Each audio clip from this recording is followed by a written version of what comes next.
Bonjour, ceci est le cours sur les réactions acido-basiques, les calculs de pH, pour faire plus simple. Donc, les réactions acido-basiques dont on va s'intéresser, ça concerne les échanges de protons. Donc, ça veut dire que ce sont les acides-bases de Bronsted et non pas Lewis. On avait vu en chimie organique que les acides de Lewis, ils pouvaient capter un doublet parce qu'ils avaient une orbitale vide. Et les bases de Lewis, elles avaient un doublet non liant. Donc là, c'est les acides-bases au sens de Bronsted, c'est-à-dire libérer un proton. Donc, une notion que vous avez déjà vue très certainement avant au lycée, un couple acide-base, acido-basique.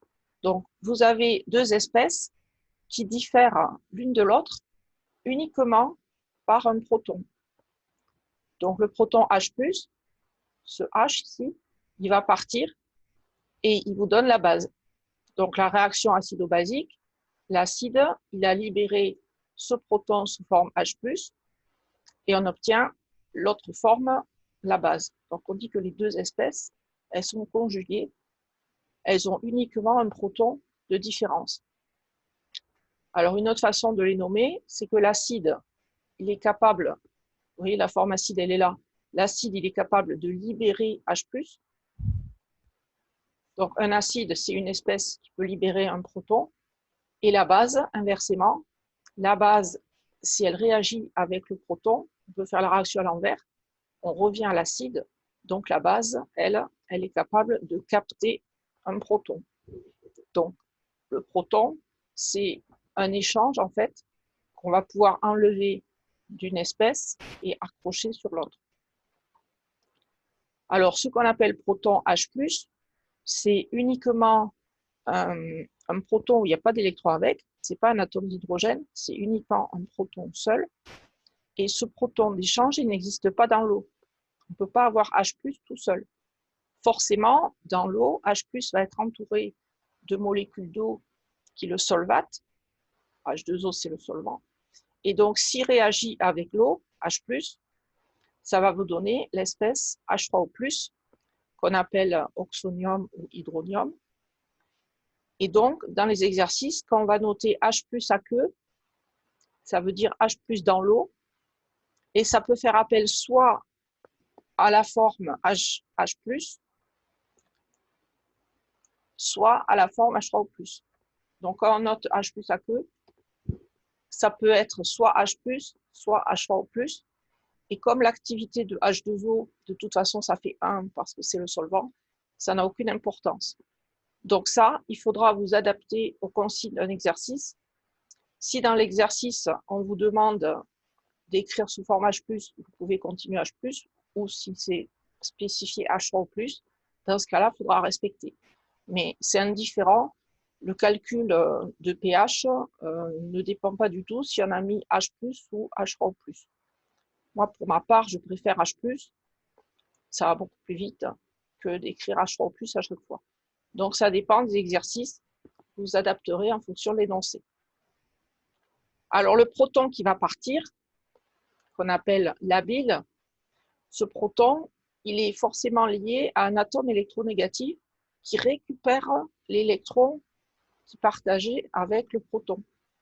Par exemple, ici, dans CH3COH, le proton qui est parti, il était lié à un oxygène et la liaison entre le O et le H s'est rabattue sur l'oxygène parce que l'oxygène étant plus électronégatif que H, l'oxygène récupère un électron qui était à l'atome d'hydrogène dans la liaison. C'est pour ça que l'oxygène devient chargé moins et l'hydrogène moins électronégatif, lui, il s'est fait prendre son électron, donc il est chargé plus. Donc à chaque fois qu'on aura un proton acide, ce sera un proton qui est lié à un atome électronégatif. En aucun cas, le proton acide, ce serait celui d'un groupe CH3.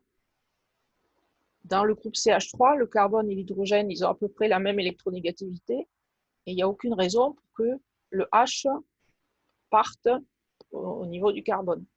Voilà. Donc ça, de toute façon, les couples, en général, on vous les donne. Cas particulier du solvant.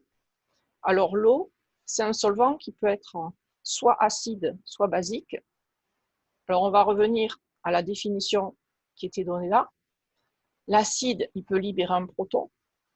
Donc, ça veut dire que l'acide, ici, il libère le proton. Et ici, il n'y a rien du tout. Donc, acide, H2O, il va spontanément donner H+. Et la charge moins, elle est sur l'oxygène. Normalement, si on veut être plus rigoureux, il faudrait noter HO- plutôt que OH-. Mais bon, moi j'ai toujours dit OH-. On sait que la charge, elle est sur l'atome d'oxygène.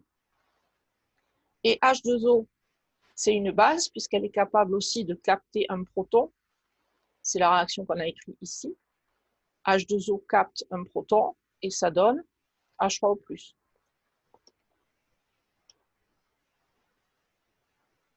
Donc ça veut dire que l'eau, il fait partie de deux couples acide-base. Vous avez le premier couple H2O acide, OH- la base. Donc c'est toujours noté acide-base. Le pK égale 14. Et puis pour l'autre couple, on voit que l'acide, cette fois, c'est H3O+, et la base, c'est H2O. Donc on a un deuxième couple, et cette fois, le pK, il vaut 0. Donc vous voyez que H2O, il apparaît deux fois. Tantôt il est la forme acide, tantôt il est la forme basique. Donc on dit que l'eau, comme il peut se comporter comme un acide ou une base en fonction de ce qu'il y a à côté, on a deux appellations possibles. Donc soit c'est le nom ampholyte, on dit un ampholyte, attention, ce n'est pas un adjectif, ou alors on dit que l'eau c'est un solvant, et là on met l'adjectif amphotère. Donc on ne peut pas dire que l'eau est un amphotère. Amphotère, c'est adjectif. L'eau est amphotère ou l'eau est un ampholyte. Bon, ça, c'est pas très important, même si vous trompez de la façon d'utiliser. Si vous savez soit le mot ampholyte, soit amphotère, c'est déjà un point positif. Alors, comme l'eau, il est à la fois acide et basique, il peut réagir sur lui-même. C'est comme si on ajoutait ces deux réactions-là, ces deux lignes. Donc, si vous ajoutez ces deux lignes, vous voyez que le proton H+, tout seul, il se simplifie. Et il va vous rester uniquement, à l'arrivée, les deux produits, H3O+, plus OH-. Donc, 2H2O donne H3O+, plus OH-. Mais cette réaction-là, si H3O+, on prend la notation de l'écrire H plus à queue, comme ça, du coup, cette réaction-là, si là, je note juste H+, on va l'écrire comme ça. Ce sera la même chose.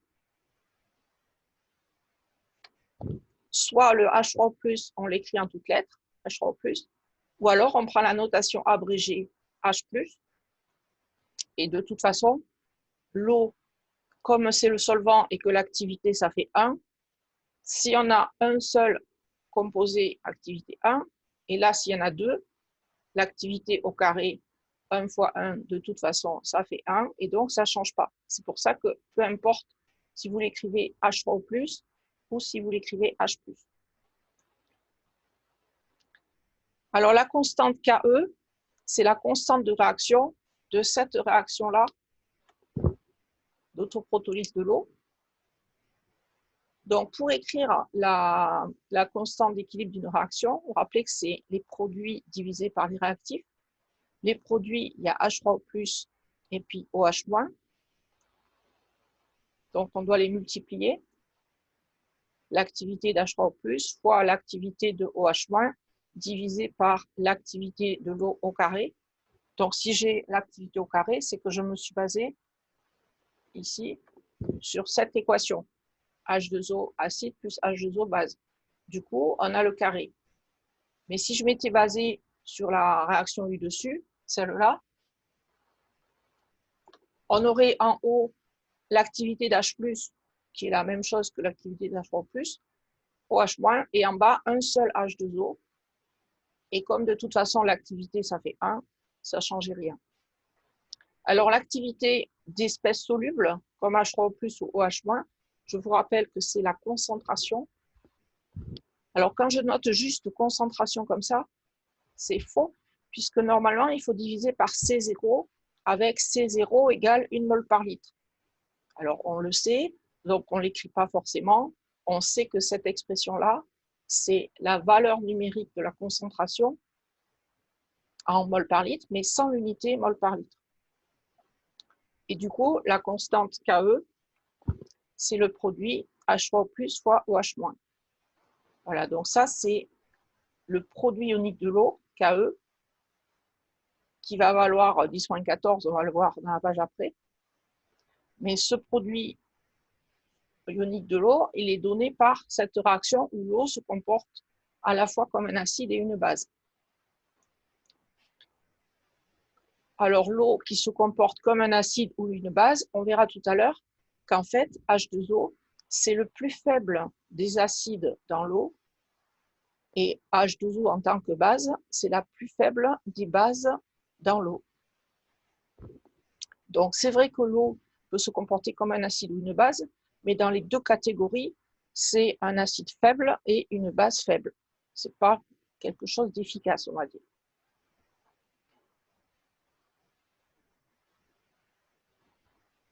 Alors, paragraphe 2, le pH d'une solution. Donc, vous avez tous déjà utilisé un pH mètre, tracé des courbes de dosage avec un saut de pH. Donc, le pH mètre, c'est un voltmètre qui utilise la relation de Nernst avec la quantité d'ion H+ dans la solution. Donc, ça, c'est un petit peu compliqué. Par contre, ce qu'il faut retenir, c'est que ce pH mètre, il faut l'étalonner avec d'abord la solution de pH 7, et puis ensuite, soit pH 4, soit pH 10. On est toujours obligé d'étalonner le pH mètre avant de s'en servir. Alors, la définition du pH, cette formule-là, pH, c'est moins log de l'activité H3O+, et l'activité H3O+, si c'est un soluté, c'est-à-dire il n'est pas trop concentré dans l'eau, l'activité, on va l'assimiler à la concentration divisée par C0, avec C0 mol par litre. Et donc, pour faire simple, pH, on dit que c'est moins log H3O+, ou moins log H+. Ça dépend comment on l'écrit. H+ ou H3O+, c'est quasiment pareil. Alors, ce que vous devez retenir aussi, c'est que cette formule pH égale moins log H3O+, elle est valable si on est compris pour un résultat à peu près entre 1 et 13. Si jamais on avait une solution qui était beaucoup trop concentrée, alors la formule ne marche plus, puisque si H+ est trop concentré, ça veut dire qu'il va se comporter un peu comme le solvant. Et au bout d'un moment, l'activité du solvant, comme ça ferait 1, du coup, le pH tend vers 0. Mais il tend vers 0, mais il n'atteint pas 0. Donc, si vous avez une solution trop concentrée, le pH se rapproche de 0, mais n'atteint pas 0. Et inversement, si on a une solution très basique, la formule ne marchera pas non plus. On n'arrivera pas à atteindre 14, on arrive à 13, et puis après, c'est beaucoup plus difficile. Les pH mètres, en fait, ils n'arrivent pas à suivre. Donc, c'est rare qu'on vous donne des solutions trop basiques ou trop acides. Donc, retenez que la formule pH égale moins log H3O+, ou moins log H+, elle est valable quand vous avez un résultat compris à peu près entre 1 et 13. Donc, en général, les exercices qu'on va vous poser, cette formule-là, elle va s'appliquer. Si la formule ne s'appliquait pas, tout simplement, vous ne l'aurez pas posée.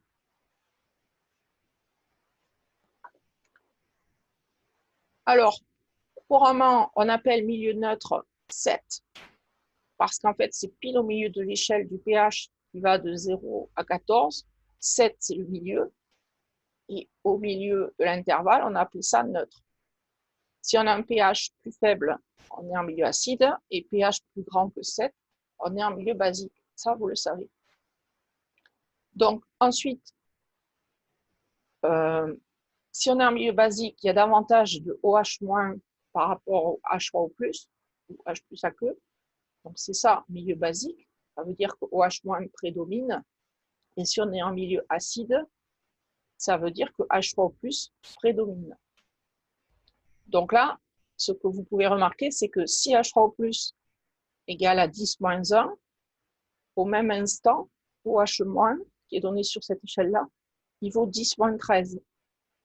Et donc, quand on fait le produit des deux, H3O+ fois OH-, on va retomber sur cette formule-là, H3O+ fois OH-, et on aura toujours la même valeur, 10-14. Donc, en fait, vous avez une échelle logarithmique pour H3O+. Vous voyez qu'à chaque fois qu'on avance une unité, on divise par 10. Donc, si je divise encore 6 fois, ça fait 10-7. Et si je divise encore 6 fois, ça fait 10-13. Et inversement, en bas, c'est dans l'autre sens. Et le produit OH- fois H3O+, ça fait toujours 10-14. Donc, tout ce diagramme-là, solution acide, basique ou neutre, c'est pour une température de 25 degrés, puisque le KE égale 10-14, c'est valable uniquement à 25 degrés. Alors maintenant, dans l'exercice qui est ici écrit, il faut trouver pourquoi le milieu neutre, ça correspond à pH 7. C'est facile de dire que c'est au milieu de l'intervalle, mais il n'y a pas une justification mathématique au fait que ce soit au milieu. Il faut le faire par le calcul.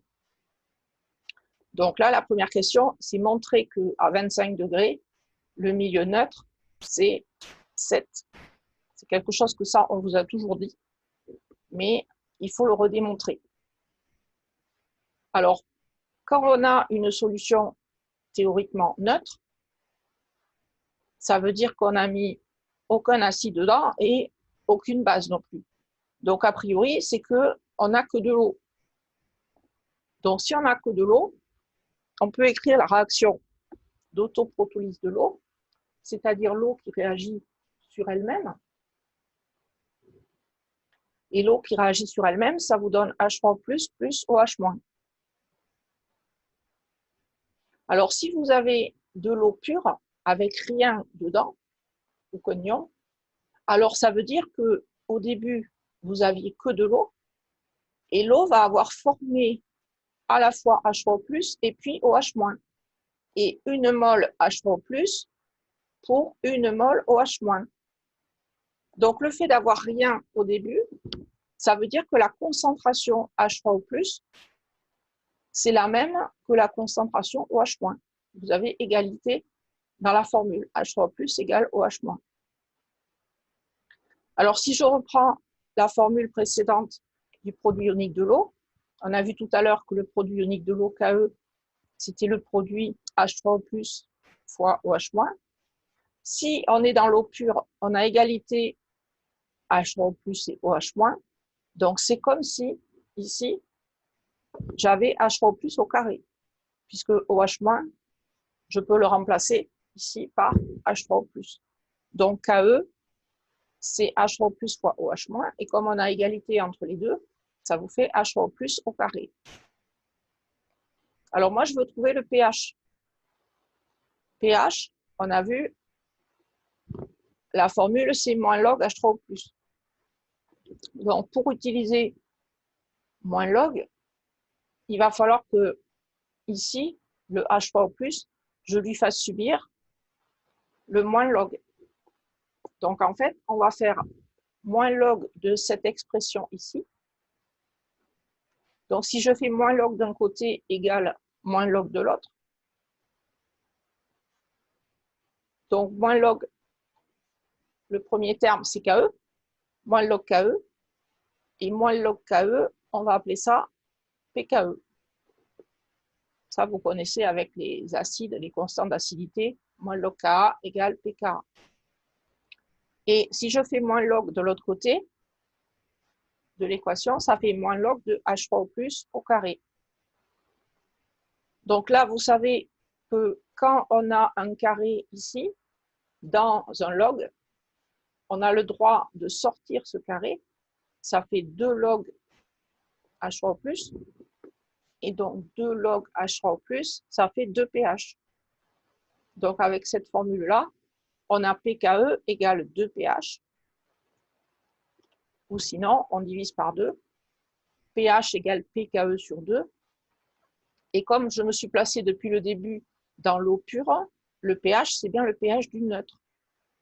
Neutre veut dire qu'au début il n'y avait que de l'eau et qu'il y aura autant d'H3+ que OH-. Donc finalement, la valeur de pKe qui est donnée dans ce tableau, elle va permettre de déterminer la valeur du pH neutre. Donc si je suis à 25 degrés, ça c'est 99% des exercices, le pKe vaut 14, cette case-là, donc pKe égale 14, et donc le neutre, comme c'est pKe sur 2, 14 sur 2, ça fait 7. Mais l'eau, c'est un solvant qui est utilisable sur une plage de température de 0 degré, ça c'est la limite de congélation, et on peut aller jusqu'à 100 degrés, ça c'est la limite de vaporisation. Donc théoriquement, l'eau, on doit pouvoir l'utiliser en tant que solvant entre les plages de température 0 ou 100 degrés. Donc ça veut dire que si vous prenez de l'eau pure, où au début le pKe il vaut 14 à 25 degrés, si vous la refroidissez aux alentours de 0 degrés, la même eau, hein, vous la faites passer de 25 degrés à 0 en rajoutant des glaçons, ben, comme le pKe il devient égal à 15 à 0 degrés, ça veut dire que le pH neutre que vous relèveriez sur le pH mètre, il augmenterait jusqu'à 7,5. Donc en fait, on voit que si on est à une température différente de 25 degrés, on n'a plus toujours neutre égale 7. Et là, le neutre à 0 degré, c'est 7,5. Alors inversement, si je me mets à la température la plus élevée possible, c'est-à-dire à la limite de vaporisation à 100 degrés, comme le pKe il vaut 12,2, le neutre à 100 degrés, cette fois, ça va être plus petit. La moitié de 12,2, c'est-à-dire 6,1. Donc, en théorie, dans les exercices, on est toujours à 25 degrés. Si on ne vous dit rien, vous supposez qu'on est à 25 degrés, que le pKe vaut 14, et donc le neutre, il sera donné par 7. Ça, c'est le cas classique qu'on aura toujours en général dans les exercices.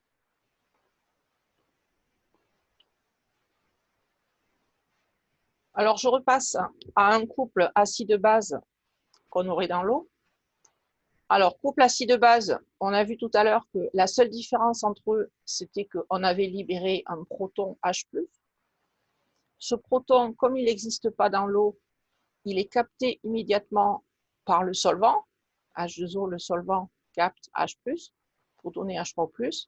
Donc, si vous faites la somme des deux équations, vous voyez que l'acide avec de l'eau, il donne la base conjuguée, plus H3O+. Mais en fait, on a le droit aussi d'écrire cette équation, c'est-à-dire que la première ligne ou la suivante, c'est exactement la même chose, parce que H3O+, comme j'ai dit précédemment, on peut l'écrire H+ aqueux. Donc, on a le droit de raisonner sur cette forme-là avec H+ indice aqueux, ou cette forme-là. On va voir que dans le quotient de réaction, ça ne change absolument rien, puisque l'eau, comme on a vu tout à l'heure, c'est le solvant, son activité, ça fait 1, et donc ça ne change pas l'expression, la valeur qu'on va obtenir. Alors, la constante d'acidité, qu'on appelle K indice A pour acidité, c'est la quotient de réaction, le quotient de réaction à l'équilibre pour cette réaction-là. Je vais me baser sur la deuxième ligne ici, alors que ce serait la même chose pour la première. Donc, l'activité des produits, les produits, c'est la base et H3O+, et l'activité des réactifs, c'est l'acide et H2O. Donc, activité de la base fois activité H3+. Je vous rappelle qu'ici, on a des multiplications, alors que dans la réaction, ici, on a une somme. Hein. Donc, ne vous trompez pas, ça c'est une erreur classique que font les étudiants. Donc, base fois H+, sur l'activité acide fois H2O. Et donc, comme on a vu tout à l'heure, si les solutions ne sont pas trop concentrées, alors on peut remplacer tout ce qui est en solution par les concentrations, et le solvant, H2O, lui, il fait 1. Donc, même si vous avez pris la première ligne ici, étant donné que l'activité de l'eau, ça fait 1, ça se simplifie, c'est comme s'il n'y avait pas H2O. Donc, ça ne modifie pas l'expression. Donc, on peut utiliser l'une ou l'autre. Donc, finalement, Ka, ça va être égal à quoi? Ka. Donc, c'est la base fois HO+ sur l'acide, qu'on peut écrire aussi, donc H plus aqueux. Ça, si l'exercice ne vous dit rien, vous avez le droit de dire j'appelle H plus aqueux l'espèce H3O+. Alors, moi, je veux trouver la valeur du pH. Alors, si les deux espèces acide et base, ces deux-là, si elles sont présentes dans la solution à l'équilibre, ça veut dire que l'acide, il n'est ni fort ni faible. Enfin, plutôt, il n'est pas fort, il va être faible. Il va y avoir coexistence des deux formes dans la solution. Donc, si les deux formes coexistent dans la solution, moi, comment je peux trouver le pH? pH, c'est moins log H3O+. Donc, pour faire apparaître moins log de la concentration H3O+, on va appliquer moins log à cette équation-là. Donc, ça va faire moins log Ka. Moins log Ka, ça, vous le savez, c'est Pk. Et de l'autre côté, ça va être égal à moins log de tout ce terme-là. Base fois H3O+ sur acide. H3O+ ou H plus aqueux, c'est pareil. Donc là, vous savez que quand on a dans un log une multiplication, là vous avez base fois H+, on a le droit de le séparer en deux logs. Log de A fois B, c'est log A plus log B. Donc je vais choisir de séparer H plus aqueux, je vais le sortir du log, et le reste, base sur acide, je vais le laisser lui. Donc ça vous donne la formule moins log base sur acide. J'ai gardé ici le rapport. Par contre, le H plus aqueux, je l'ai sorti de manière ici, moins log H plus, ça c'est égal au pH. Donc ma formule, elle va donner Pk, ça c'est ce que j'avais, égale moins log base sur acide. Et le dernier terme ici, ça c'est le terme pH, plus pH. Et donc, si on fait passer le terme log de l'autre côté du égal, on va trouver une formule que vous avez certainement dû utiliser les années avant. pH égale Pk plus log de base sur acide. Alors, ce qu'on appelle base sur acide, c'est forcément base sur acide d'un couple conjugué. Le couple, c'est ce qu'on a écrit ici. En aucun cas, vous n'avez le droit d'écrire un acide et une base qui soient de couples différents. Par exemple, dire la base c'est OH- et l'acide c'est H+. C'est vrai que OH- est une base et que H+ est un acide, mais dans cette formule-là, la base et l'acide, ils sont forcément conjugués l'un de l'autre, c'est-à-dire que la seule différence entre eux, c'est H+. Donc, on ne peut pas avoir une base quelconque sur un acide quelconque. On est obligé d'avoir un rapport ici entre acide et base qui proviennent d'un couple acide-base.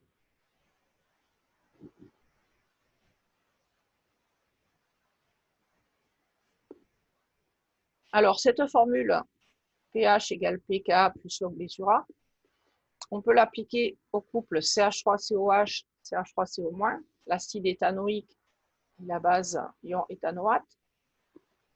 Donc, on a un pK qui vaut 4,8.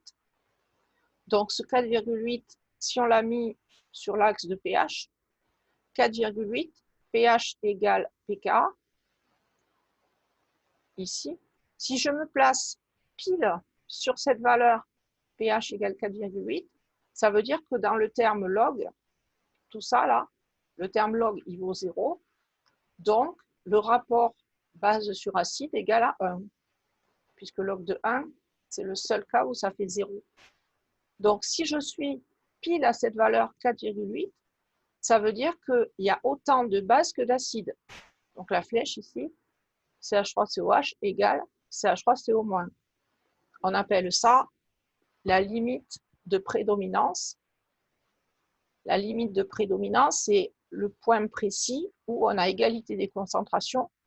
Et si on se place pour un pH plus petit, on a la forme acide qui prédomine. Ça se voit sur la formule. Pour avoir une valeur qui soit plus petite que pK, il faut que ce terme-là soit négatif. Donc, le rapport à l'intérieur du log, il faut que ça soit inférieur à 1 pour avoir une valeur négative. Donc, si le rapport il est inférieur à 1, c'est que l'acide, la concentration est majoritaire sur la base. Donc, l'acide prédomine pour un pH plus petit que pK. Et de l'autre côté, si pH supérieur à pK, la base prédomine. Alors, pourquoi on a donné une valeur 1 de décalage par rapport au pK?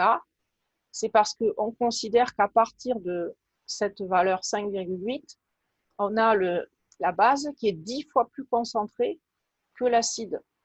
Et donc, toute cette partie-là, on va dire que l'acide CH3COH, il est quasiment négligeable, puisqu'il est au minimum 10 fois inférieur à l'autre.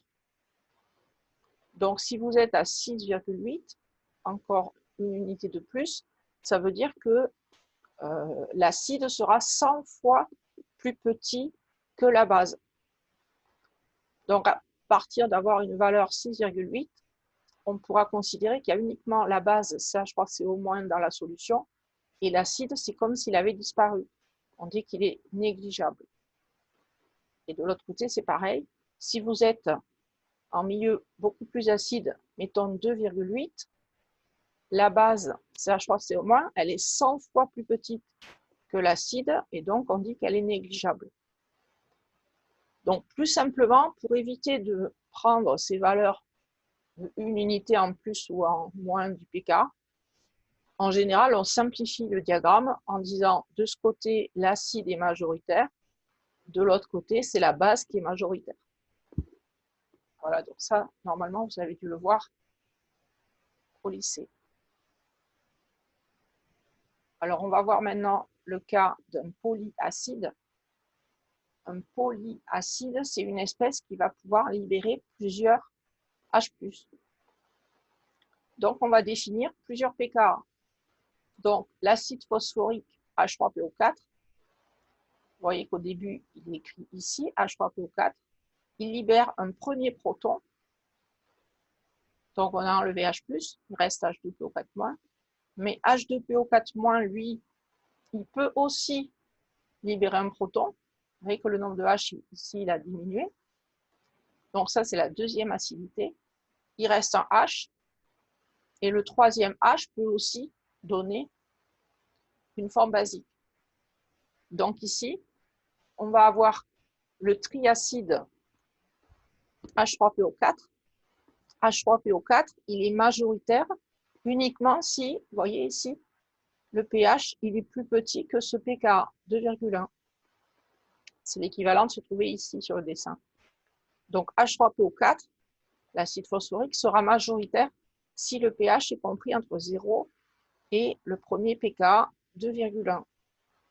Puis H3PO4, ici il a sa limite valeur pK.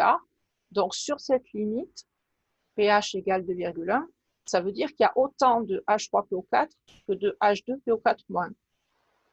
Donc, de l'autre côté, ça va être la base de ce premier couple qui est majoritaire. Et on voit que H2PO4-, il apparaît 2 fois. il apparaît ici en tant que base. Donc de ce côté, c'est la base de ce couple, mais aussi c'est l'acide du couple suivant. Donc comme on l'a dit tout à l'heure, H2PO4-, c'est un ampholyte, ça c'est le nom, ou une espèce amphoter, parce qu'il se comporte comme la base de ce couple-là,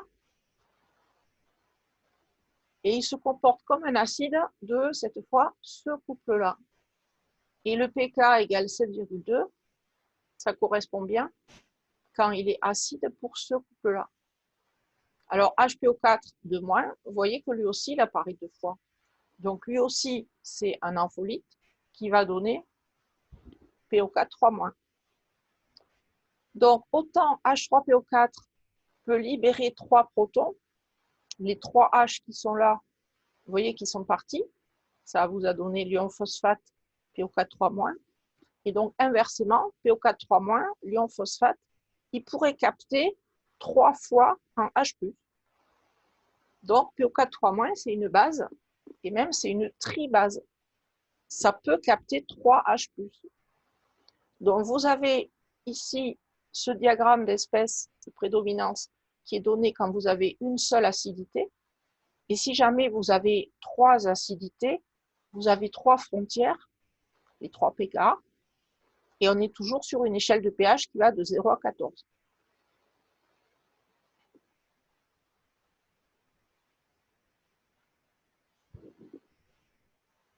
Alors, l'acide H3PO4, on va dire, c'est un acide faible parce qu'il a un pKa non nul, pKa égale 2,1.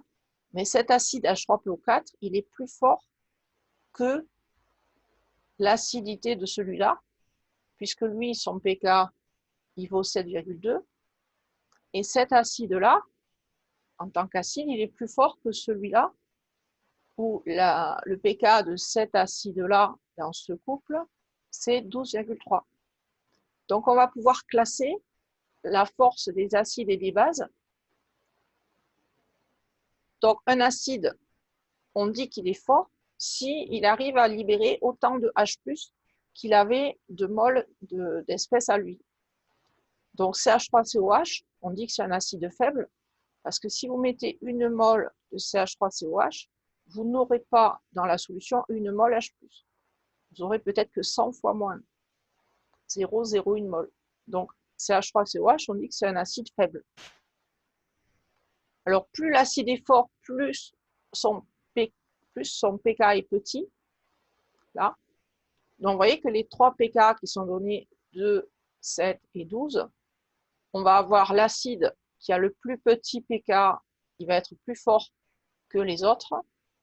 Et inversement, dans le cas des bases, la base qui a le plus grand pK, ce sera la base la plus forte. Donc, l'acide le plus fort, c'est celui qui a le pK le plus petit. Et la base la plus forte, c'est celui qui a le pK le plus grand.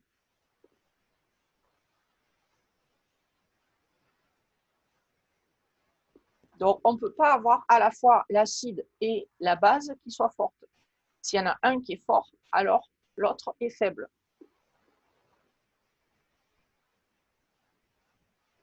Donc là, on vous présente un schéma sur lequel on fait apparaître la force des bases et la force des acides.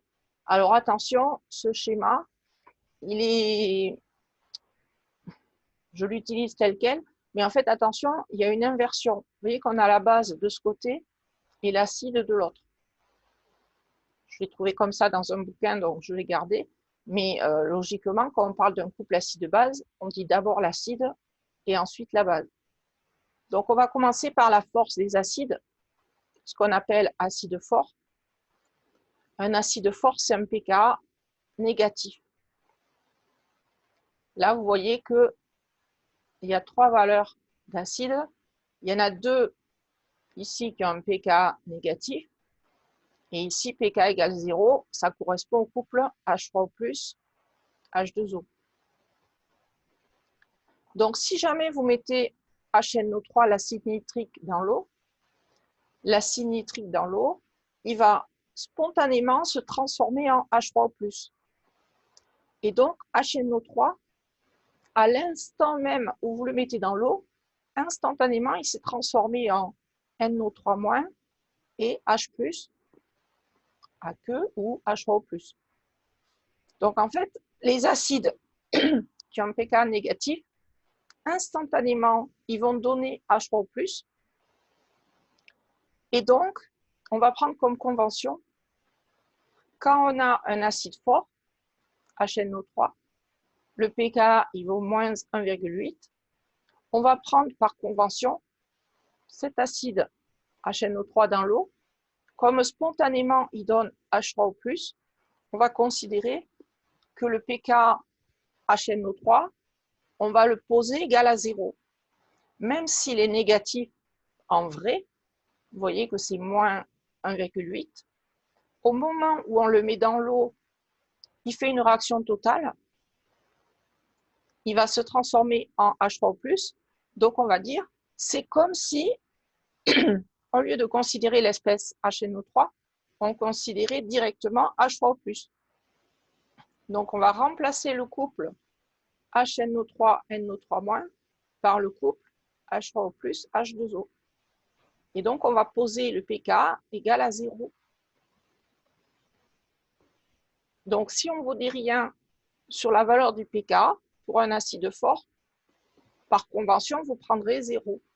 L'acide chlorhydrique, HCl, c'est pareil.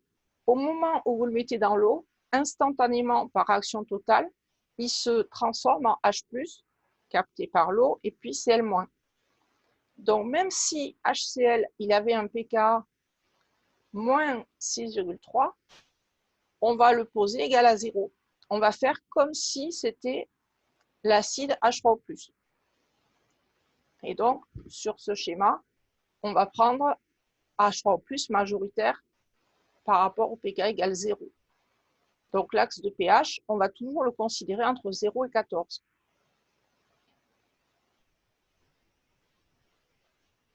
Vous avez un peu comme l'acide phosphorique H3PO4, ce qu'on a vu ici, il y avait plusieurs acidités. Vous pouvez avoir un acide fort qui a plusieurs acidités. Par exemple, l'acide sulfurique, H2SO4, il a une première acidité pKa1 égale à -3, négatif. Donc ça veut dire que la première réaction, H2SO4, si on le met dans l'eau, ça vous donne une réaction totale. Et donc, on va considérer que le premier pKa, il vaut 0, comme tout à l'heure. Au moment où vous avez mis H2SO4 dans l'eau, instantanément, il s'est transformé en H3O+. Donc, de ce côté, ici, au lieu de mettre la forme acide H2SO4 et forme basique, on va considérer, c'est comme si on avait H3O+. Et pour la deuxième acidité, elle est faible, puisqu'on a 1,9. Donc, la deuxième acidité, on va la laisser telle qu'elle. Elle est positive, 1,9. Donc, vous voyez, on obtient ce diagramme-là par comparaison avec celui de tout à l'heure. Celui de tout à l'heure, on avait H3PO4 ici. Là, comme on avait un pKa négatif, on a fait comme si c'était un pKa égale 0. Et donc, on dit l'acide H2SO4, c'est comme si on avait mis H3O+, directement. Donc, on n'écrit pas H2SO4.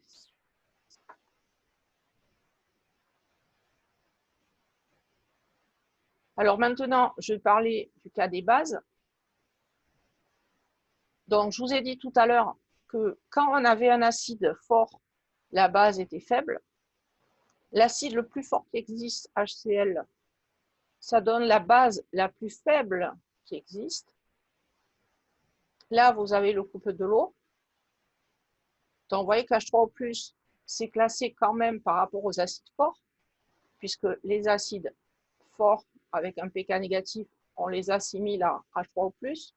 Donc, H3O+, c'est un acide fort. Et la base H2O, du coup, c'est une base faible. Eh bien, si on regarde l'autre couple de l'eau c'est OH- H2O. OH- c'est classé comme une base forte, puisque c'est en haut. Et H2O, du coup, c'est un acide faible. Donc l'eau, c'est un solvant amphotère qui peut se comporter soit comme un acide de ce couple-là, soit comme une base de ce couple-là. Et de toute façon, l'eau, c'est un mauvais acide et une mauvaise base. Donc c'est vrai que c'est un ampholyte, mais il est mauvais dans les deux catégories.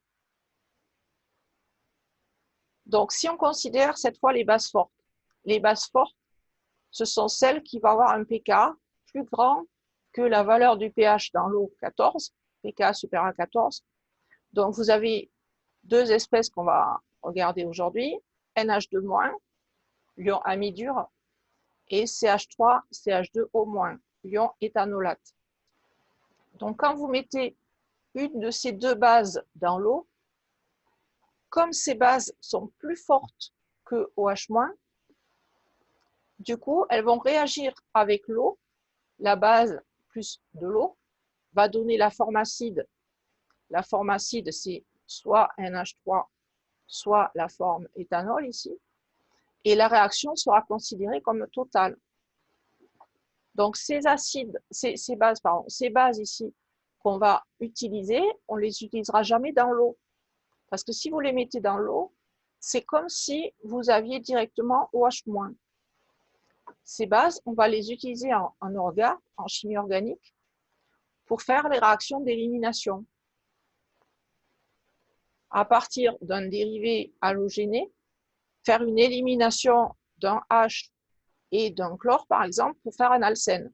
Donc, on a souvent utilisation des bases amidure ou bien éthanolate. Ces deux bases-là, on va les utiliser NH2- dans le solvant NH3 et celui-là, CH3, CH2O- dans le solvant CH3, CH2OH. Donc, en chimie orga, quand on va en avoir besoin, on ne va jamais les utiliser dans l'eau. On aura un solvant organique. Parce que si on avait mis les deux espèces dans l'eau, NH2- et CH3, CH2O-, instantanément, par des réactions totales, elles se détruisent, les bases, pour donner les formes acides conjuguées. Alors, les deux valeurs qu'on avait négatives, NH2- c'est 33 et l'autre c'est à peu près 16. Donc les valeurs, on va les poser égales à 14. Donc en fait, on fait comme si une mole de base qu'on a mis dans l'eau libérait instantanément le même nombre de moles de OH-. Donc sur le graphique, au lieu de mettre la base ici, NH2- ou CH3, CH2O-, on fait comme si ça avait donné autant de OH- directement. Donc le pK, ce sera le pK maximum dans l'eau, c'est-à-dire 14.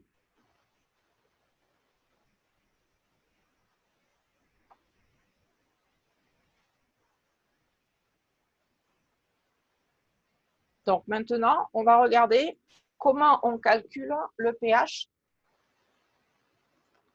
d'un acide fort ou d'une base forte. Alors le diagramme de Flood, c'est ce qui est donné ici, ces deux schémas, soit en milieu acide de ce côté, de l'autre côté c'est en milieu basique. Alors ce n'est pas un diagramme qui est à retenir, par contre on peut vous le donner et vous allez peut-être devoir vous en servir. Donc je vais vous montrer comment ça marche, d'où ça vient.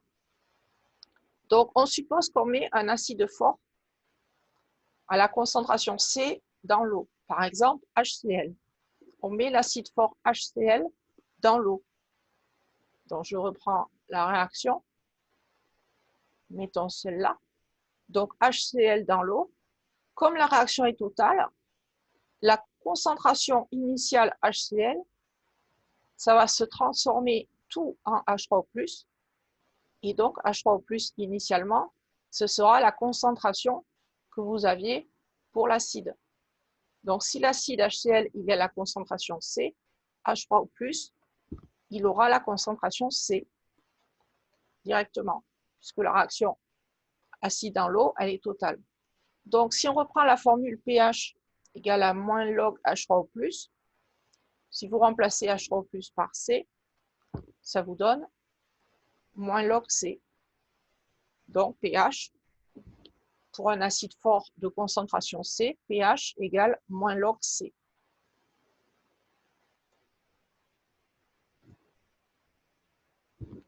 Alors, si vous regardez sur le diagramme, je peux faire apparaître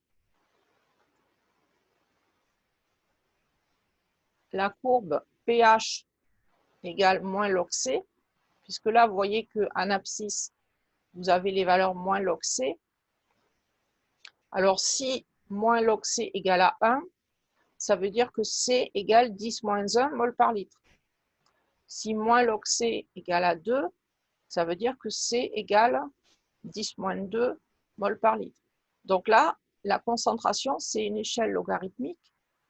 La concentration, elle vaut 10 moins 1, 10 moins 2, 10 moins 3, 10 moins 4, 10 moins 5, 10 moins 6. Et si vous regardez la droite pH égale moins log C, vous voyez que la courbe, attention, je la déplace, la courbe, elle est confondue, sauf aux extrémités. Aux extrémités, vous voyez que là, on décroche. Alors, pourquoi on décroche quand la concentration devient trop importante? C'est ce que je vous ai dit tout à l'heure. La formule pH égale moins log concentration H3+, elle est valable uniquement si le pH n'est pas trop acide, c'est-à-dire le pH à partir de 1. Le pH au-dessus de cette valeur 1. Vous voyez que si le pH il est plus petit que 1, la courbe pH égale moins log C ne marche plus, puisque ça devrait passer par 0, 0. Là, ça ne marche pas. Et inversement, si vous prenez un acide à moins log C égale 6, ça veut dire 10 moins 6 mol par litre. 10 moins 6 mol par litre, vous avez un pH 6. Mais une concentration 10 moins 6 mol par litre, en chimie, on considère c'est comme s'il n'y en avait quasiment plus, comme si c'était de l'eau pure.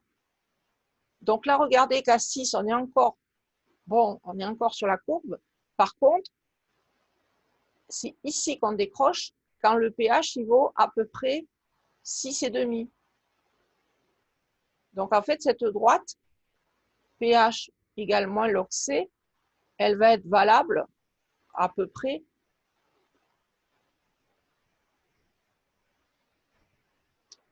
si le pH il est compris entre 1, puisque en dessous on décroche, et puis 6,5. Donc la formule pH égale moins log C, on va pouvoir l'utiliser si le résultat du calcul vous donne un pH qui est compris entre 1 et 6,5. Donc si vous trouvez un résultat de pH qui correspond à la droite en rouge, ça veut dire que vous avez la bonne valeur. On peut appliquer la formule. Si vous trouvez un résultat qui serait hors de l'intervalle 1, 6,5, alors la formule pH égale moins log C serait fausse. Et donc, il faudrait utiliser ce diagramme-là. Alors, application. C égale 10 moins 2 mol par litre. Moins log C, vous vous rappelez que log et 10 puissance, ce sont les fonctions réciproques. Donc, si je fais log de 10 puissance, il va me rester uniquement la puissance. Log de 10 moins 2, le log et le 10 se neutralisent, il me reste moins 2. Et comme j'avais un moins devant, moins 2, ça me fait plus 2. Donc, si moins log C égale 2, on a vu que pH égale moins log C, ça veut dire pH égale 2. Et 2, je suis bien dans l'intervalle entre 1 et 6,5. Donc, ici, sur le graphique, Donc, si je suis bien dans l'intervalle 1, 6,5, je ne me pose pas de questions. Je sais que la formule s'applique. Donc, j'ai le bon résultat. Si je suis à C égale 10,5, moins log C égale 5. Sur le graphique, regardez, je suis ici. Ça me donne pH égale moins log C, pH égale 5, et je suis bien dans l'intervalle où la formule s'applique. Alors, si maintenant vous prenez un acide fort de concentration 10-7, c'est-à-dire on en a mis très très peu. Moins log C, ça fait 7. Donc, si vous preniez la formule pH égale moins log C, ça vous donnerait un pH égale 7. Or, 7, vous êtes hors de l'intervalle valable. Regardez où vous êtes. 7. Si on prolongeait la courbe, on serait ici. pH égale moins log C égale 7. Or, vous voyez que la courbe ne marche plus, puisqu'à partir de 6,5, pH égale 6,5, on a décroché. Donc là, on est obligé, pour cette valeur, de faire une lecture graphique. 7, ça fait à peu près ici. Donc, on est un petit peu en dessous de pH 7. Donc là, graphiquement, on voit qu'on a un pH à peu près 6,8, 6,7, 6,8. Donc là, la réponse, elle est graphique.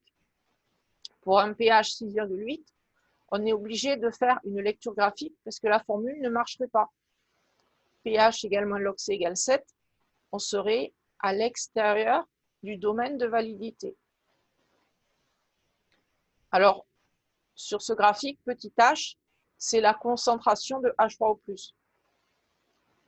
Et sur le graphique d'à côté, ils appellent oméga la concentration de OH-. Donc, je vais faire la démonstration symétrique. Ces deux formules-là, acide fort, base forte, il faut savoir les redémontrer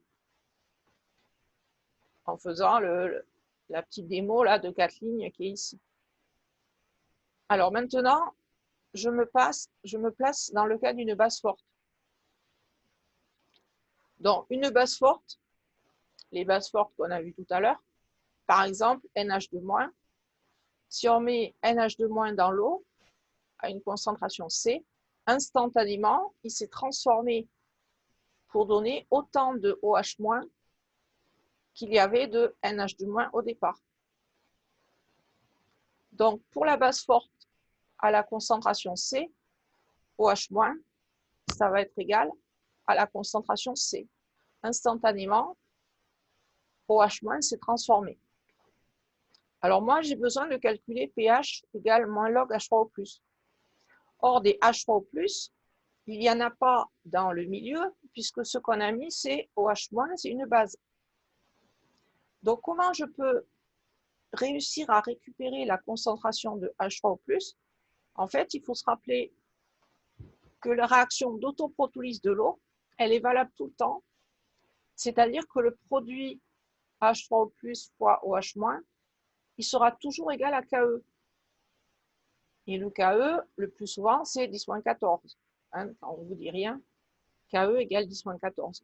Donc, si je remplace la concentration OH- par la valeur C qu'on a donnée tout à l'heure, ça me fait que KE égale à H3O+ fois C.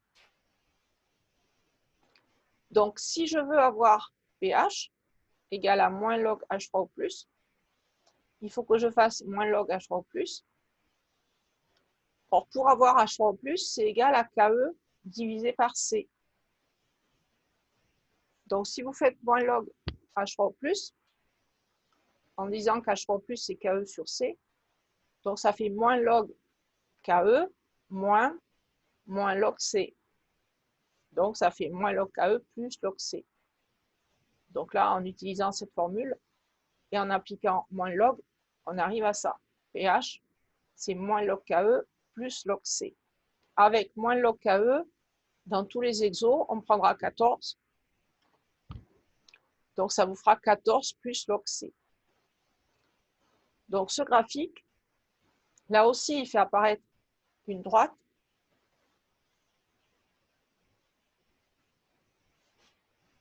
Donc là, j'ai tracé graphiquement la droite pH égale 14 plus log C. Sachant que en abscisse, ici, c'est moins log C. Donc la formule, c'est 14 moins log C. Donc ça vous fait bien une droite qui descend. Donc si la concentration de base diminue, c'est-à-dire si on augmente, à chaque fois qu'on prend une unité, c'est qu'on a divisé par 10, on a dilué 10 fois. Chaque fois qu'on dilue 10 fois, le pH il diminue d'une unité. Donc la formule de la base forte de concentration C, ça va être 14 plus log C. Alors vous voyez que la droite, c'est comme tout à l'heure, elle ne fonctionne que si les pointillés c'est la valeur exacte, ici, là. La formule est valable uniquement si les pointillés coïncident à la droite. Or, vous voyez que de ce côté, on va décrocher. Cette partie-là, elle est arrondie, elle ne va pas sur 14. C'est ce que je vous avais dit tout à l'heure. Quand on a une base trop forte, on ne peut plus appliquer cette formule-là, moins log H+, parce que cette fois, c'est OH- qui est en trop grande quantité. OH- se comporterait comme le solvant. Donc, pH égale moins log H+. La formule, je vous ai dit tout à l'heure, elle est valable si le pH est compris entre 1 et 14. Donc là, vous voyez que si le résultat il est plus grand que 13, vous êtes compris entre 13 et 14, si la solution est trop concentrée, du coup, la formule ne marchera pas. Donc, c'est graphiquement qu'on pourra dire pour une constante, moins log C égale 0,5 par exemple, ici, on aura à peu près 13,3 au lieu d'avoir 13,5. Donc là, on a une limite. C'est valable si le pH il est plus petit que 13. Et de l'autre côté, vous voyez aussi que ça décroche. Si je me place à peu près à 7,5, à peu près pour un pH 7,5, on est encore sur la courbe et après ça décroche. Donc la formule pour la base, elle est valable si le pH est compris entre 7,5 et 13. Alors regardez sur cette ligne, ici et là, ce sont des zones symétriques. On a une symétrie par rapport à l'axe pH égale 7. Donc, on décroche ici à 6,5 du côté acide, et de l'autre côté, on recolle à partir de 7,5, côté basique. Donc, les frontières, là, elles sont symétriques. Et là, c'est valable pour un pH supérieur à 1, et là, valable pour un pH inférieur à 13. Alors, qu'est-ce que ça donne si on veut faire les mêmes applications? J'ai pris les mêmes concentrations ici. Donc, tout à l'heure, si C égale 10 moins 2, on avait moins log C égale 2. Donc, là, regardez, la différence, c'est que j'ai pris le signe opposé. J'ai pris plus log C. Donc, cette fois, ça va être égal à moins 2, puisque moins log C égale 2. Donc, log C égale moins 2. Donc, comme vous devez additionner 14 plus log C, 14 plus moins 2, ça vous fait 12. Donc, si C égale 10 moins 2, 0,01 mol, vous avez un pH 12. On est bien sur la droite, donc on a bien la formule qui s'applique. Une concentration 10-5, on a vu tout à l'heure que moins log C est égal à 5, donc log C, c'est moins 5. 14 moins 5, ça fait 9. Donc là, on voit que si on est à moins log C égale 5, alors on a un pH égale 9. On est bien sur la courbe. Ici, la formule s'applique. Alors maintenant, pour une concentration beaucoup trop faible, 10-7, tout à l'heure, on a vu que moins log C est égal à 7. Donc, log C, c'est moins 7. Et donc, le pH théorique, 14 plus log C, ça devrait donner 7. pH égale 7. Or, 7, ce n'est pas dans le domaine de validité. 7, c'est ce qu'on aurait eu si on prolongeait la courbe ici, la droite. Or, on voit que si on prolonge à droite, on n'est plus sur la bonne valeur du pH. Donc, on n'aura pas pH égale 7. Si je suis à 10 moins 7, on va regarder graphiquement. On est ici, vous voyez, sur la courbe. Donc, graphiquement, on voit qu'on est à peu près à 7,4 ici. Mais par contre, on n'a pas le droit d'appliquer la formule 14 plus log C. Donc, il y a un domaine de validité à ces calculs d'acide fort ou base forte.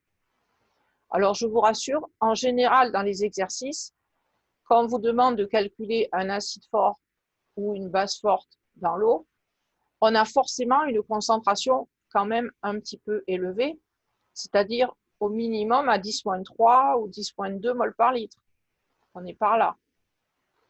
Donc, ça veut dire que les formules, elles vont s'appliquer normalement dans les exercices. Là, si on a une concentration qui tend vers 10-7, ça veut dire qu'on a dilué 10 millions de fois. Donc, c'est comme si on n'avait que de l'eau quasiment.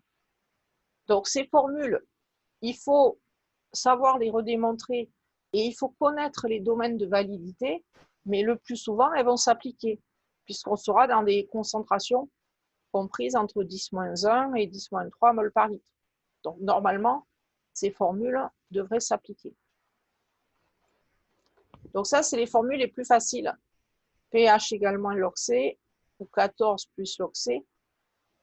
Donc, ça vient de la petite démonstration qui est là. Donc, ça, c'est assez facile à démontrer. Alors, après, il y a des formules un petit peu plus compliquées à démontrer. C'est dans le cas des acides faibles ou des bases faibles. Donc, on a vu tout à l'heure que si on prenait H3O+, c'est l'acide le plus fort dans l'eau. Donc, cette ligne dans le tableau hydronium, c'est la ligne d'un acide fort. Et toutes les valeurs de pK qui sont plus grandes que 0, c'est-à-dire toutes celles qui sont en dessous, les acides seront faibles. Et inversement, si je vais tout en bas, la base la plus forte dans l'eau, c'est OH-. Donc OH-, c'est une base forte. Si vous prenez des bases plus fortes que OH-, eh bien, on dira c'est comme si c'était OH-, comme si on avait OH- directement. Donc OH-, c'est une base forte. Et toutes les bases qui vont se trouver ici, qui auront un pK plus petit que 14, les bases seront faibles. Donc, à part le cas H3O plus H2O, qui est un acide fort dans le couple avec l'eau, et H2O OH-, qui est une base forte, tous les autres qui sont donnés au milieu, on a l'acide faible et la base faible. Les deux sont faibles. Alors, pour ce couple-là, on va dire que l'acide est plus fort que le fait que la base soit forte, parce qu'on est plus près de 0. Mais tous ces cas-là, tous les pK qui sont compris strictement entre 0 et 14, on pourra retrouver les formules de pH grâce à la démonstration qu'on va faire maintenant. Alors, je vais prendre un acide faible à la concentration C. Donc, un acide faible, j'ai pris un acide très faible. Le couple, ici, ion ammonium, NH4+, NH3, avec un pK 9,2. Donc, l'acide faible NH4+, si on le met à la concentration C dans l'eau, qu'est-ce que ça va donner? À l'état initial, c'est-à-dire à l'instant où on le dissout dans l'eau, par exemple, c'était un solide sous forme NH4Cl, donc le NH4Cl, on le met dans l'eau, et ça vous donne NH4+, plus Cl-. Donc, à l'instant initial, en mol par litre, il y a C mol par litre qu'on a réussi à dissoudre. L'eau, c'est le solvant, donc l'eau est en excès. Et ensuite, on n'a pas mis de base et H3O+, si c'est de l'eau pure, H3O+, normalement, la concentration initiale, c'est de l'ordre de 10-7. Donc 10-7, c'est négligeable devant C. Alors j'appelle H la concentration de H3O+, qu'on aura libérée. Donc si j'ai réussi à former H mol par litre de H3O+, c'est que ici, j'en avais H qui ont disparu de la forme acide. Donc c'est un tableau d'avancement. L'eau annexée, on ne l'écrit pas. Donc là, on a perdu H mol par litre qu'on a formé en H3O+. Alors comme l'acide, il est faible, un acide dans l'eau, il va se dissocier très peu, ça veut dire que le H, il sera petit. Donc c'est quasiment égal à C, car le H, il est petit. Ça donne très peu d'ion H+. Alors l'expression de la constante de réaction, la constante de cette réaction écrite là, comme c'est la réaction d'acidité, le fait que cet acide donne la base plus H3O+, alors cette réaction ici, c'est comme si c'était l'acidité. Donc c'est la constante d'acidité. La constante de réaction, c'est la constante d'acidité, puisque ça, c'est la réaction d'acidité. Donc K, c'est 10 puissance moins pK. On a vu dans le tableau que le pK, il est égal à 9,2. Donc ça vous fait 10 puissance moins 9,2.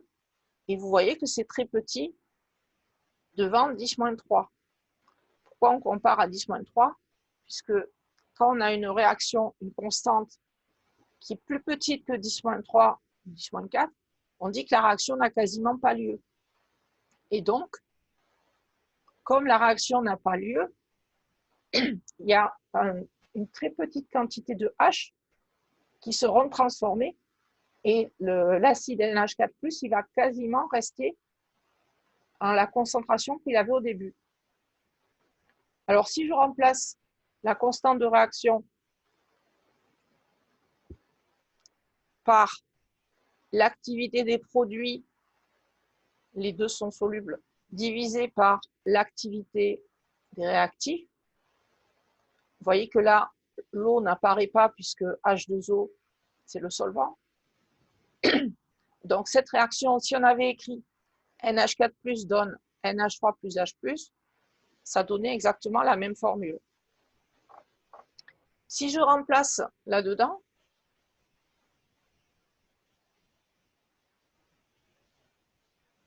je remplace les concentrations par leur valeur. NH3, H3O+, vous voyez qu'on a la même valeur. Donc, les deux concentrations, ça vous fait H carré. Et NH4+, l'acide, lui, il y en a C-H en bas. Mais comme on a dit que la réaction se fait très peu, puisque la constante, elle est très faible, alors j'ai le droit de dire que C-H, c'est quasiment égal à C. Et donc, je vais simplifier la formule. Le Ka sera quasiment égal à H carré sur C. Donc, si je multiplie tout par C, la formule ici, Ka égale quasiment H carré sur C. Donc, H carré, c'est Ka fois C. Alors moi, je veux trouver la valeur du pH. Alors, pour trouver le pH, j'ai besoin d'exprimer H3O+. Donc, H3O+, j'ai dit que c'est la concentration, j'avais noté H. Donc, si j'élève ça au carré, H carré, c'est H3O+ au carré, c'est égal à K fois C. Alors moi, ce que je veux, c'est trouver le pH. Alors pour trouver le pH, on a besoin d'avoir pH égale moins log H3O+. Donc, comme tout à l'heure, je vais faire la transformation moins log appliquée à cette équation-là. Donc, on va avoir moins log du côté de H3O+. Donc, ça va faire 2 pH, puisque moins log H3O+ carré, ça fait 2 fois moins log H, donc ça fait 2 pH. Et de l'autre côté, moins log Ka moins log C. Moins log Ka, c'est pK. Et le moins log C, il va rester. Donc après, il suffit de diviser par 2. Et on obtient la valeur du pH. pH, c'est la moitié, 1/2 de pK plus log C.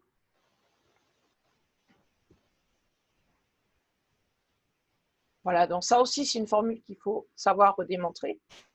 Donc l'acide, son expression, c'est pH égale 1/2 de pK moins 1/2 de log C, ou alors vous mettez le 1/2 en facteur. Et lui aussi, il va avoir des zones de validité. Alors, dans le cas où pK est égal à 9,2, je reprends l'acide NH4+, il a un pK égal à 9,2. Donc, si vous faites la moitié du pK, ça fait 4,5. Donc, la droite, je la fais apparaître ici, en rouge, là, vous avez la droite, pH égale 1/2 de pK. Donc, je suis à moitié de 9, je suis à peu près à 4,5. Et en abscisse, vous avez toujours moins log C. Donc, ça va monter 2 fois moins vite que tout à l'heure, puisqu'on a 1/2 devant moins log C. Donc, ça vous fait une droite de validité ici. Et vous voyez qu'on décroche de la courbe qui est en parallèle, on décroche à peu près quand le pH il est plus grand que 6,5. Donc, la formule, elle va être valable quand le pH est compris entre 1, ça c'est pour avoir la formule pH égale moins log H+. Et puis de l'autre côté, soit c'est 6,5. 6,5, c'est la même frontière que tout à l'heure qui était ici. Ou alors, l'autre possibilité, si le pH il devient plus grand que pK-1. Alors, d'où ça sort ce pK-1? En fait, c'est l'approximation que la quantité de la base, NH3, elle doit être négligeable par rapport à la quantité de l'acide. Si le résultat que vous trouvez par le calcul, il est plus grand que pK-1, je vais revenir à la première page de l'énoncé. Le pK, mettons ici, pK-1, ça c'était la limite où l'acide était 10 fois plus concentré que la base. Je ne sais pas si vous vous rappelez du début. Donc si je suis à pK-1, ça veut dire que c'est la limite où l'acide est 10 fois plus concentré que la base. Si mon pH est plus grand que ce pK-1, ça veut dire que l'acide ou la base, ici, ils ont des concentrations équivalentes. Et si on a à peu près des concentrations équivalentes, l'approximation que j'ai fait ici, l'approximation, c'est de dire il s'est très peu transformé de base et donc C moins H quasiment égal à C. Si jamais on a autant de NH4+ que de NH3, ça veut dire par exemple le H il est égal à C sur 2 et je n'ai pas le droit de faire cette approximation, que C moins H soit quasiment égal à C. Ça ne marcherait plus si je suis trop grande par rapport au pKa. Donc ça vous fait une validité qui n'est pas bornée par seulement la valeur 6,5 comme tout à l'heure. 6,5 c'était la valeur qu'on avait aussi là dans le cas de l'acide fort, 6,5. Mais il faut aussi regarder la valeur du pKa. justifier si l'acide il est suffisamment faible pour que ici on ait quasiment la même valeur. Voilà, donc la formule pour un acide faible qu'il faut savoir redémontrer pour un exercice donné, cette formule-là, elle a un domaine d'application qui est un petit peu plus restreint que tout à l'heure. Donc, il faut vérifier par rapport à la valeur du pKa. Alors, dans le cas où on a le couple NH4 plus NH3, si je suis là-dessus, vous voyez que là, au moment où je décroche, je suis à moins log C égale 4. Et on a une valeur maximale 6,5. Si je regarde la valeur pKa moins 1, mon pKa, j'ai dit qu'il était égal à 9,2. Donc pKa moins 1, ça fait 8,2. Donc 8,2, c'est plus grand que 6,5. Donc ça veut dire que la borne qui va m'arrêter, c'est 6,5. 8,2, je ne pourrai pas l'atteindre. Alors là où l'histoire, on atteint le pKa moins 1, c'est au moment où on coupe cette droite-là qui correspond à un acide fort.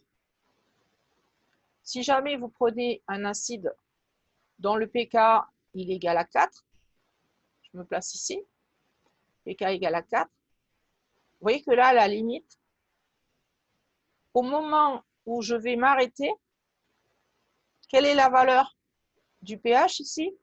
pH égale 3.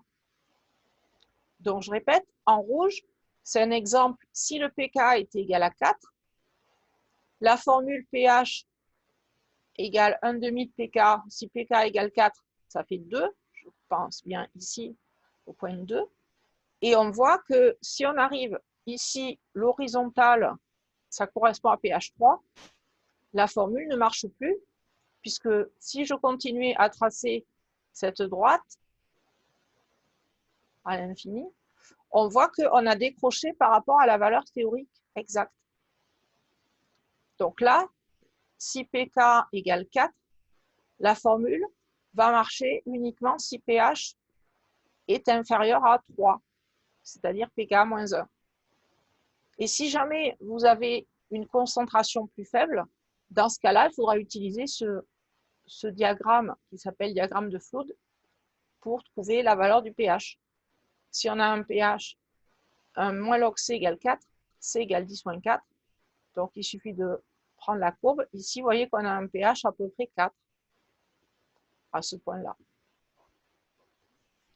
Donc là aussi, en général, dans un exercice, quand on vous fait démontrer cette formule, le plus souvent, c'est qu'elle s'applique et on est dans ce triangle-là, c'est-à-dire dans le domaine d'application de la formule. Donc le plus souvent, quand on va vous demander d'appliquer cette formule, elle s'appliquera et on ne sera pas en dehors des bornes de validité. Alors, je suis obligée de faire la démonstration du pH d'une base faible. Alors, cette fois, j'ai pris le même couple. Hein. Donc là, je me remets à 4,5. Donc, j'ai pris le même couple NH4 plus NH3, ici, où on a dit, si on a mis NH4 plus dans l'eau, on a mis un acide faible dans l'eau. NH4 plus, c'est ce qu'on a à l'état initial. Ou alors, maintenant, je vais prendre l'inverse. Je mets NH3 dans l'eau, une base faible de pKa 9,2. Donc, la base faible dans l'eau, NH3, c'est ce que j'ai mis dans l'eau. Ça se dissocie très peu. Donc, ma ligne ici, NH3 donne NH4+, on a la base qui donne l'acide et ça libère OH-. Donc, tout à l'heure, je vous avais défini une base comme étant une base capable de capter un proton. Ça, c'est mon définition initiale. La base, elle est capable de capter un proton, mais la base, dans l'eau, elle est capable aussi de libérer OH-.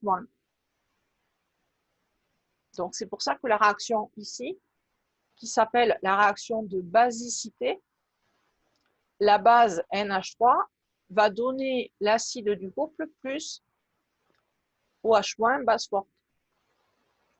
Donc, le tableau d'avancement, il est écrit de façon symétrique à l'autre. Donc, j'appelle X la concentration de OH- libérée. Et on voit qu'on libère autant de moles de l'acide que de la base.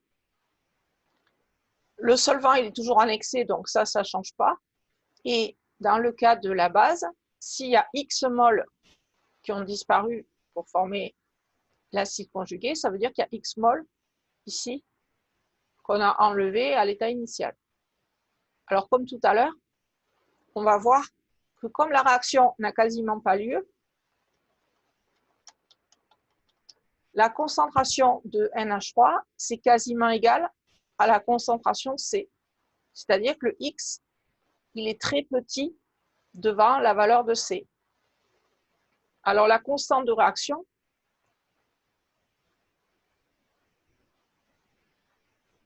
c'est l'activité des produits au numérateur. Donc, vous voyez que là, je les ai multipliés en concentration, divisé par l'activité des réactifs. Les réactifs, j'ai NH3 soluté et H2O, c'est le solvant, donc on ne l'écrit pas. Alors, moi, j'ai besoin de trouver la valeur numérique de Kr. Ce que je connais, c'est l'expression Ka. Et je connais cette expression parce que je sais que Pk, c'est 10 puissance, enfin K, c'est 10 puissance moins Pk. Donc Pk, c'est moins log Ka. Donc, cette valeur numérique Ka, je la connais. Ça fait 10,92. Or, là, le rapport NH3 sur NH4+, vous voyez, vous l'avez à l'envers. Là, vous avez NH4+, sur NH3. Et en plus, vous avez OH-, alors que moi, dans la formule ici, j'avais besoin d'avoir H3+.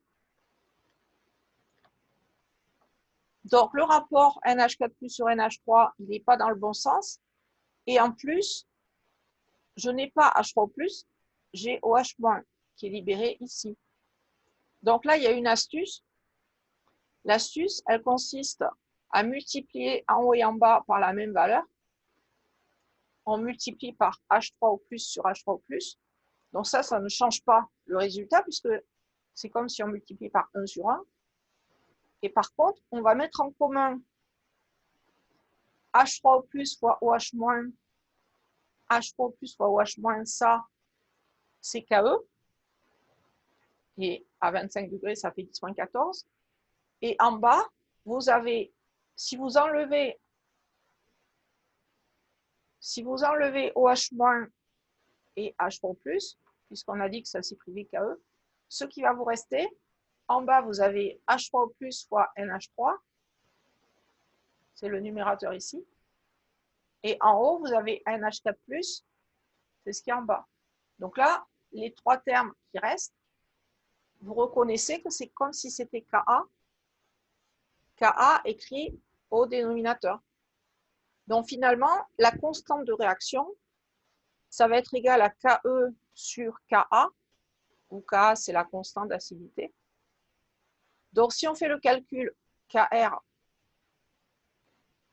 en haut, c'est 10,14. En bas, vous avez 10 puissance moins Pk. Donc ça fait 10 puissance, si on remonte tout, moins 14 plus Pk, avec Pk égale 9,2. Donc application numérique. Vous trouvez une constante de réaction 10, à peu près 10-5, très petit devant 10-3. Donc, on est exactement dans le même cas que tout à l'heure. Tout à l'heure, la réaction n'avait quasiment pas lieu. Et maintenant, non plus, la réaction n'a quasiment pas lieu. Donc, ça justifie que la concentration de NH3 qui reste, c'est quasiment la concentration initiale.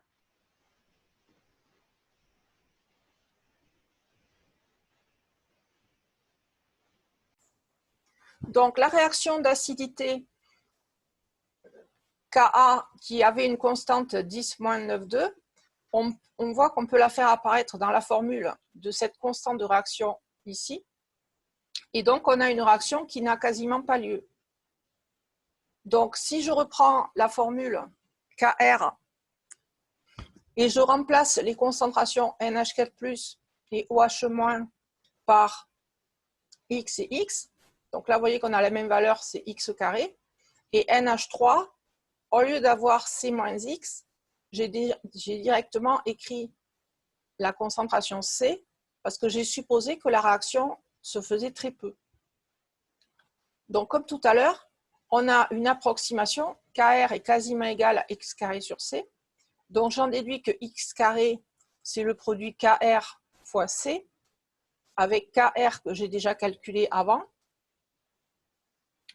Donc, si je veux exprimer la concentration H3O+, puisque le but, c'est de trouver le pH, H3O+, c'est ce que j'ai appelé X. Je l'ai par rapport à Ke sur OH-, comme tout à l'heure. Ke, c'est H3O+, fois OH-. Donc, pour avoir H3O+, il faut faire Ke divisé par OH-, et OH-, j'ai dit que c'était X. Donc là, si vous remplacez ici, vous avez X. Et si on remplace par la valeur de X, le problème, c'est que là, j'ai X carré. Je n'ai pas X tout seul. Donc, pour faire apparaître X au carré, cette formule-là, je l'élève au carré. Donc, j'ai H3+ carré égale à ça au carré, ce que vous avez ici. H3+ carré, c'est Ke carré sur X carré. Et à partir de là, je vais remplacer X carré. Maintenant, je peux l'écrire, c'est Ke fois C sur Ka. Alors, il manque le début. Donc, H3+ carré, j'ai remplacé X carré par son expression ici. Et donc, comme le Ka, il est en bas au dénominateur, c'est comme si on pouvait le faire remonter. Donc, la formule, elle va devenir H3+ carré égale à Ke fois Ka sur C. On doit appliquer, comme tout à l'heure, moins log pour faire apparaître le pH. Donc, moins log de H3+ carré, ça fait 2 pH. Et de l'autre côté, moins log Ke, moins log Ka, ça vous fait pKe plus pKa.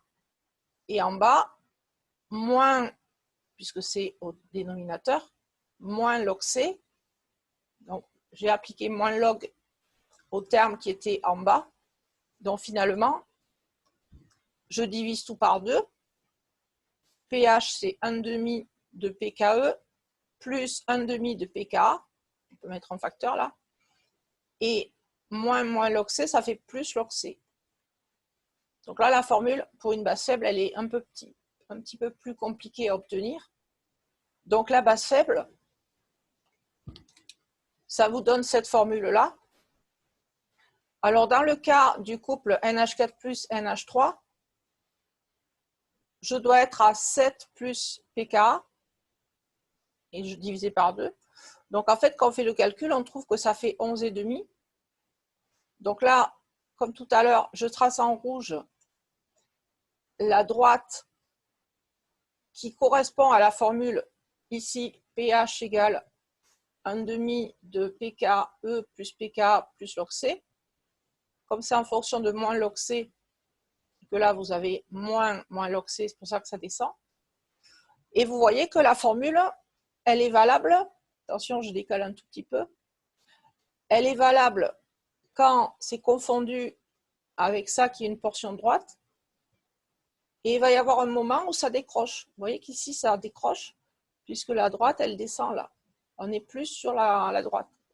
Donc la formule, elle va être valable, comme tout à l'heure, sur un domaine de validité pH inférieur à 13. Ça, c'est le cas où on a la formule pH égale moins log H plus qui s'applique ou pas. Donc du côté maximum 13, vous voyez que c'est symétrique par rapport à ici. Le 1, il est symétrique par rapport au 13. Et puis de l'autre côté, c'est supérieur à 7,5. Donc 7,5, regardez, c'est le cas où, par exemple, si je me mets ici, à partir de là, on décroche. Vous voyez que là, la courbe, elle décroche à peu près si pH égale à 7,5. Donc, soit c'est 7,5, soit dans le cas où on a pK égale à 9,2, regardez, c'est à peu près ici que ça décroche. Donc, ça décroche quand on a une valeur à peu près de 10,5, 10,2. En fait, ça correspond à pK plus 1. Puisque mon pK, j'ai dit qu'il était à peu près égal à 9,2. Et vous voyez que la courbe ici, si on trace une horizontale, ici, là, c'est à peu près à 10,2 qu'on n'a plus le droit de l'appliquer parce qu'on dépasse le cadre du triangle. Là. Donc, si jamais j'ai une concentration trop faible, au lieu de dire j'applique la formule, je suis sur la droite rouge, il faudra dire je prends le diagramme de Flood et je suis quelque part sur la courbe ici.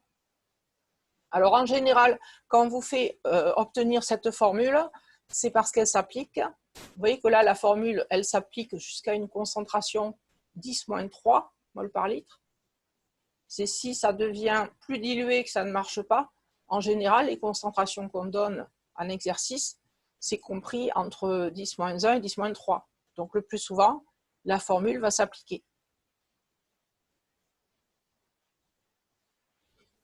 Alors pour demain, vous avez 2 TP à préparer. Un TP sur le dosage de la Contrex et un autre sur le dosage du citron, acide citrique. Alors, pour le cas des titrages acido-basiques, il va y avoir 4 exemples que je vais détailler. Alors, le premier exemple, c'est le cas d'un acide faible. L'acide faible, c'est l'acide acétique, CH3COH. Donc, cette courbe-là qui descend, c'est le pourcentage d'acide CH3COH dans le bécher. Et on verse OH-, une base forte. Quand on ne vous dit rien, la base forte, c'est NaOH. Donc, au moment où vous faites le dosage, CH3COH diminue et se transforme en sa base conjuguée, CH3CO-, mais que la concentration CH3CO- augmente là. Et tout d'un coup, on a un saut de pH, ici, et le saut de pH, il montre que la réaction de dosage est terminée. Donc, pour trouver le point d'inflexion, qui est là où la flèche désigne sur l'écran, le point d'inflexion, on peut utiliser la méthode des tangentes. Rappelez, on fait la tangente de ce côté, la tangente parallèle de l'autre, et le point qui passe au milieu, ça correspondra au volume d'équivalence. Mais ça peut se faire aussi visuellement, ici. Ça marche aussi bien que la méthode des tangentes, de faire visuellement au point d'inflexion de la courbe. Alors, quelle est la valeur du point particulier qu'on peut repérer sur le dessin? Regardez, si je me place ici, à l'endroit où les courbes de pourcentage se croisent. Si j'ai le même pourcentage d'acide que de base, alors je peux appliquer la formule qu'on a vue tout à l'heure, pH égale pK plus log de base sur acide. Et si je suis à ce point particulier, qui correspond au pH sur cette courbe-là, donc la valeur du pH ici, vous voyez qu'on est compris entre 4 et 5, un tout petit peu en dessous de 5, en fait, ça va correspondre à la valeur du pKa. Puisque pH égale pK plus log de base sur acide, si vous êtes ici, vous avez autant de base que d'acide, ça se voit sur les courbes de pourcentage, et donc pH égale pKa, et puis c'est tout, puisque le log, il fait 0. Donc on a un point d'inflexion, le volume d'équivalence est ici, et graphiquement, on peut vérifier ce point qu'on appelle la demi-équivalence, on a pH égale pKa. Donc ça, c'est le cas d'un acide faible dosé par une base forte. Alors le deuxième exemple, une base faible dosée par un acide fort. Donc cette fois, comme on a une base ammoniac CnH3, donc la concentration d'ammoniac NH3, elle diminue. C'est dosé par l'acide fort, si on ne vous dit rien, c'est HCl, H+, plus Cl-. Donc, vous avez la concentration NH4+, qui augmente. L'équivalence, c'est là où on a le saut de pH et là où précisément on a le point d'inflexion. Donc là aussi, vous pouvez utiliser la méthode des tangentes ou sinon, graphiquement, le point d'inflexion au milieu du saut. Vous voyez que ça ne change quasiment pas si on a un vrai saut. Donc la méthode des tangentes, on peut l'appliquer, mais graphiquement, le point d'inflexion, on le trouve.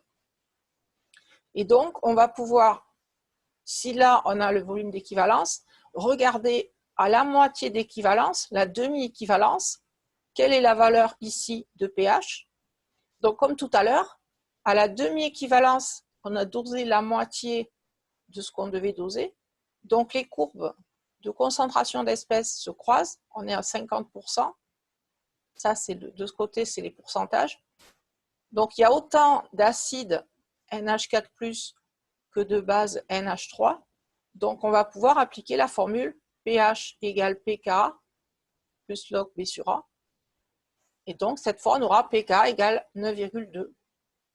Donc, graphiquement, on peut vérifier à la demi-équivalence que le pH, il est égal au pKa.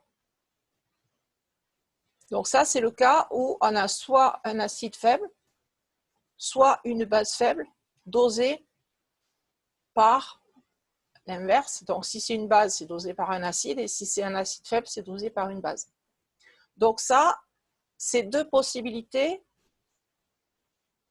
acide faible ou base faible. Ça va correspondre au TP sur la Contrex. Est-ce qu'on doit doser par une base forte ou est-ce qu'on doit doser par un acide fort? Et en fait, pour savoir quel est le bon choix, il faut chercher la courbe qui montre un saut de pH. Si on a un saut de pH sur les deux, dosage par la base ou dosage par l'acide, alors on prendra le dosage tel que le saut soit maximum. Si vous avez des sauts de pH équivalents, l'un ou l'autre convient. Et s'il n'y en a qu'un des deux qui convient, un seul saut de pH, dans le cas de la Contrex, on a un seul saut de pH, c'est ce dosage-là qu'il faudra utiliser pour doser la Contrex, l'autre étant inexploitable. Donc pour le premier TP sur la Contrex, il faudra choisir soit dosé par une base forte, soit dosé par un acide fort, en fonction de la modélisation qui est faite. Et dans le deuxième TP, c'est un TP sur l'acide citrique. L'acide citrique, c'est un polyacide. Ça veut dire qu'il y a plusieurs acidités. Donc, dans le cas où on a plusieurs acidités, je vous montre un exemple, une modélisation, où on a deux acides différents. Le premier acide de concentration C1 et le deuxième acide de concentration C2 différente de C1. Mais dans le cas de l'acide citrique, où on aura plusieurs acidités venant du même acide, du coup, on aura les mêmes concentrations ici. Donc, cet exemple numéro 3, on a deux acides qu'on va doser et l'écart entre les pKa, qui est donné ici, l'écart, il est de l'ordre de 5 unités. Ça veut dire qu'on a des valeurs très espacées. Et ce que vous constatez, quand les courbes d'espèces se croisent, donc ici, c'est la première intersection du dosage du premier acide, ici, on va avoir le premier pKa, du couple égal à 4, la valeur. Une fois qu'on a fait la première équivalence, qui a le premier saut, on commence à doser le deuxième acide. La deuxième équivalence, elle va être ici, quand on a le deuxième point d'inflexion. Vous voyez que là, pour appliquer la méthode des tangentes, c'est très difficile, puisque le saut est très peu marqué.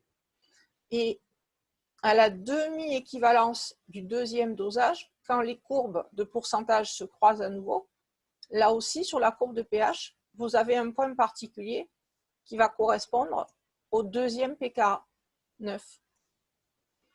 Donc, si les deux pKa qu'on dose sont suffisamment écartés, on arrive à avoir deux sauts. Et donc, on arrive à dire, là, j'ai fait le premier dosage du premier acide, et à ce volume-là, j'ai fait le deuxième dosage du deuxième acide.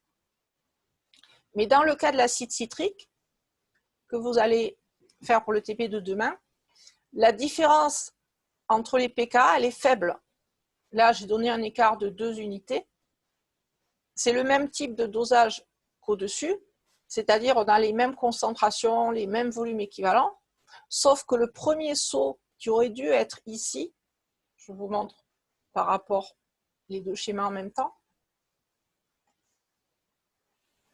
le premier saut de pH qui avait lieu ici, dans le deuxième exemple où les pK sont proches, on voit ici qu'il se passe quelque chose. On a une courbe un peu bizarre, hein, c'est pas régulier, mais on n'arrive pas à repérer le saut de pH parce qu'en fait, il n'y a pas de saut de pH. Le saut, on l'aura uniquement à la deuxième équivalence. Donc, dans le TP sur l'acide citrique, vous allez avoir une courbe qui est de ce style-là, sauf que l'acide citrique, il a 3 acidités. Et donc, on pourra repérer quand même aux demi-équivalences qu'on va avoir les valeurs aux demi-équivalences qui correspondent au pK, 4 et 6, ça marche. Sauf que dans le cas de l'acide citrique, on verra qu'un seul saut de pH quand on a fini de doser les 3 acidités. Voilà. Donc, la dernière partie, c'est des exercices que vous chercherez tout seul. Donc là, on vous explique dans une réaction acido-basique comment calculer une constante de réaction, savoir si la réaction est totale ou pas. Et il va y avoir 3 exemples. Soit la réaction est équilibrée, soit la réaction est quasi totale parce que la constante est plus grande que 10 puissance 3, soit la réaction n'a quasiment pas lieu, je dis là qu'elle est quasi nulle, elle se fait très peu, et donc on fait une approximation. Donc là, vous avez 3 cas et 3 exercices à chercher en essayant d'appliquer les approximations comme vous dit, et je vous enverrai les corrections.